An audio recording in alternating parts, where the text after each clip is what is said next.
Hey guys, in this tutorial, I'll show you how to use Canva Docs AI step by step. So if you want help writing documents, generating ideas, creating summaries, or speeding up your workflow, yeah, Canva Docs AI can make things much faster and easier. First, open Canva in your browser and sign into your account. Once you're on the dashboard, open Canva Docs or create a new document. Now create a blank document or choose a ready-made template if you want a faster setup. So templates can help organize reports, notes, or content ideas. You can also combine AI writing with Canva's design tools by adding images, graphics, charts, or presentations directly into the document. If you're working with a team, you can share the document and collaborate in real time. Canva Docs works really well for group projects and planning.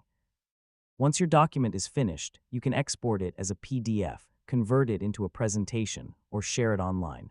And that's basically how to use Canva Docs AI from start to finish. After a little practice, you'll be able to create documents, ideas, and content much faster and more efficiently.